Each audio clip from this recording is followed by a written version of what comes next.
ਕਿਸਾਨੀ ਸੰਘਰਸ਼ ਦੇ ਦਰਮਿਆਨ ਅਕਸਰੀ ਕੇਂਦਰ ਸਰਕਾਰ ਤੇ ਤਿੱਖੇ ਸ਼ਬਦਾਂ ਦੇ ਵਿੱਚ ਹਮਲਾ ਕਰਨ ਵਾਲੇ ਕਿਸਾਨ ਆਗੂ ਰਾਕੇਸ਼ ਟਿਕੈਤ ਨੇ ਇੱਕ ਵਾਰ ਫਿਰ ਤੋਂ ਪੀਐਮ ਨਰਿੰਦਰ ਮੋਦੀ ਦੇ ਖਿਲਾਫ ਵੱਡਾ ਬਿਆਨ ਦੇ ਦਿੱਤਾ ਹੈ।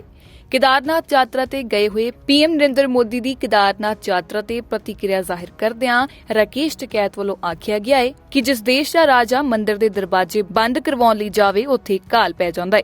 ਇਸ ਦੇ ਨਾਲ ਹੀ ਉਨ੍ਹਾਂ ਵੱਲੋਂ ਕਿਸਾਨੀ ਸੰਘਰਸ਼ ਤੇ ਲੰਬਾ ਚੱਲਣ ਦਾ ਦਾਅਵਾ ਕਰਦੇ ਹੋਏ ਇਹ ਗੱਲ ਆਖ ਦਿੱਤੀ ਗਈ ਹੈ ਕਿ ਜਦ ਤੱਕ ਕਿਸਾਨਾਂ ਦੀਆਂ ਮੰਗਾਂ ਨੂੰ ਮਨਜ਼ੂਰ ਨਹੀਂ ਕੀਤਾ ਜਾਂਦਾ ਉਨ੍ਹਾਂ ਵੱਲੋਂ ਕਿਸੇ ਵੀ ਕੀਮਤ ਤੇ ਆਪਣਾ ਅੰਦੋਲਨ ਸਮਾਪਤ ਨਹੀਂ ਕੀਤਾ ਜਾਵੇਗਾ।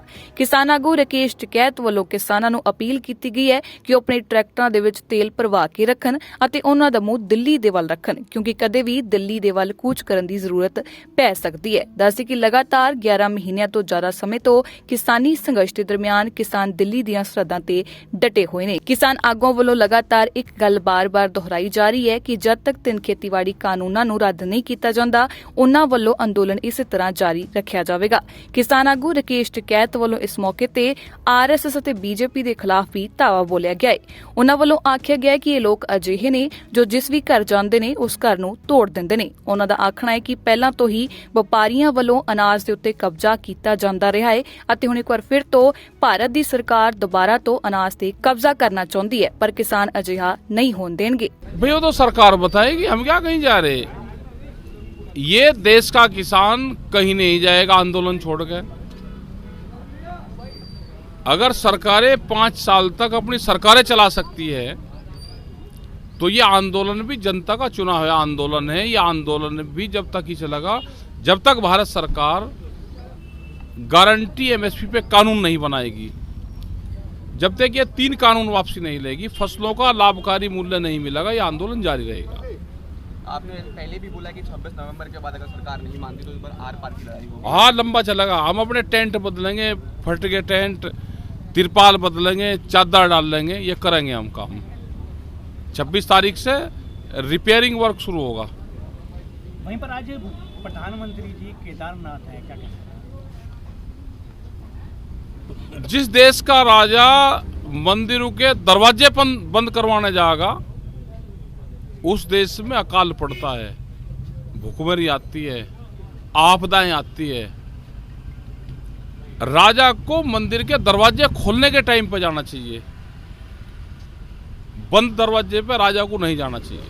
ये चुनाव का आगाज हो चुका है, प्रदेश के अंदर काफी बड़े बड़े नेताओं ने अपनी रैली शुरू कर दी। हाँ, कर दी शुरू। क्या हम आने वाले समय में आपको किसी नेता के साथ मंच शेयर करते हुए देखेंगे? ना, मंच नहीं करने के हम किसी नेता के साथ में, ये हम किसानों के साथ में करेंगे शेयर मंच। हाँ, ये किसान अपनी करेगा रैली, ये क्या किसी से कमजोर है, इनके साथ भी करेंगे। अब आगे की क्या रणनीति रहेगी? आगे की रणनीति ये है कि भाई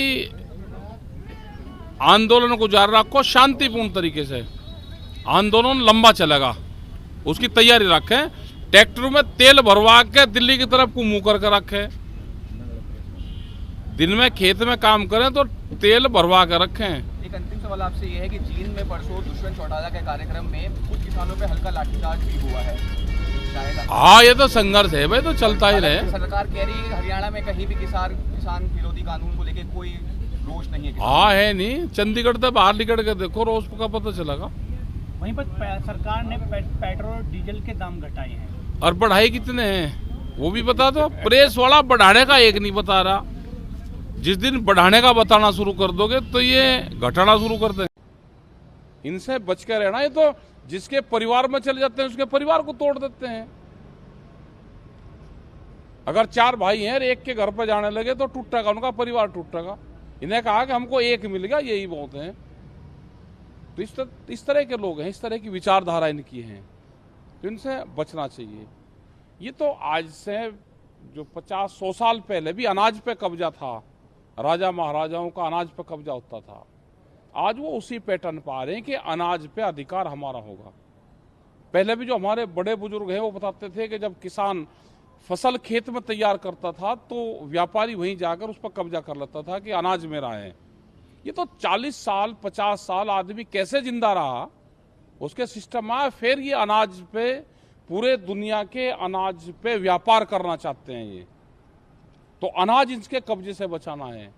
आज ये कह दिया ना कि हम गरीबों को राशन नहीं देंगे, तो जो अभी उत्तर प्रदेश में जो घोषणा हो रही, जहाँ चुनावी क्षेत्र है वहां पे ये मार्च तक का राशन देंगे, अप्रैल तक का। गरीब जनता को कहा कि हम मुफ्त राशन देंगे 3 महीने 4 महीने। तो ये क्या है? जैसे ईद पे बकरे को काटते हैं और वो पहले घास चरता था मैदान में जाके, उसको वहां चरनी पड़ती थी घास, उसको फिर अंदर मकान में ले आए, वो कालीन पे उसको लुटाते हैं, काजू बादाम खुआते हैं। उसने सोचा कि भाई तुझे तो अब हरी हरी घास की बजाय तू भी मखमल के गद्दे पे आ गया और वहीं काजू बादाम और पिस्ते खा रहा है। उसे ये नहीं पता कि 2.5 महीने 3-4 महीने बाद में तो हलाल होगा।